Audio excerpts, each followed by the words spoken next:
Halo, apa kabar sobat semua? Kali ini saya akan bahas asal-usul dan sejarah TKI pertama kali. Dimulai pada 1890-an, jauh sebelum Republik ini merdeka.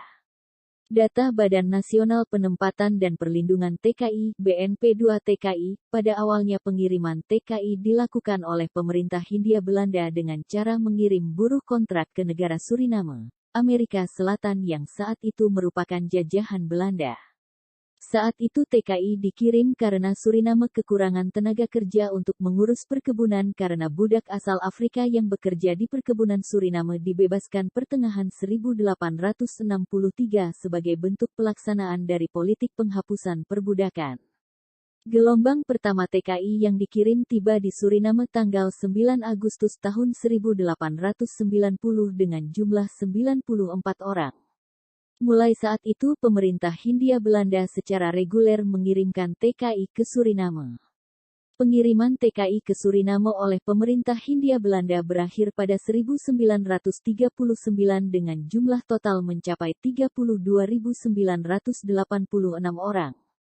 Ironisnya, pengiriman TKI ini berlanjut setelah Indonesia merdeka. Namun era ini tujuan pengiriman TKI menyebar, mulai beralih ke Arab Saudi dan Malaysia. Arab Saudi menjadi tujuan pengiriman TKI karena ada hubungan religius yang erat antara Indonesia dengan Arab Saudi yaitu melalui jalur ibadah haji.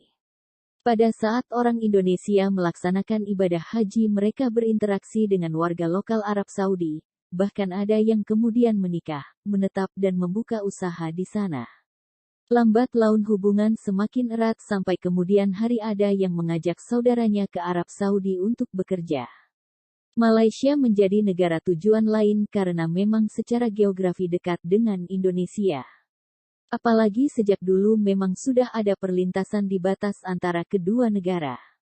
Sampai 1980-an pengiriman TKI dilakukan berdasarkan hubungan kekerabatan, perorangan dan tradisional. Jumlah TKI yang tercatat pertama kali pada 1983, yakni sebanyak 27.671 orang. Mereka bekerja di 8 negara. Jumlah itu membengkak pada 1992 yang mencapai 158.750 orang. Celakanya, dari jumlah TKI di luar negeri itu, mayoritas didominasi perempuan.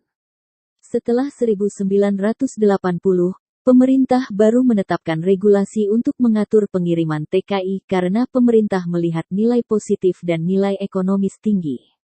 Dalam buku berjudul, Sejarah Kecil, Petite Histoire, Indonesia, yang ditulis Rosihan Anwar, orang Malaysia menyebut TKI dengan sebutan Indon, yang artinya bodoh, tidak kompeten dalam bekerja dan cenderung berbuat kriminal. Pertanyaannya, sampai kapan Indonesia bakal jadi pemasok TKI ini? Diolah dari berbagai sumber, MDK, MTF.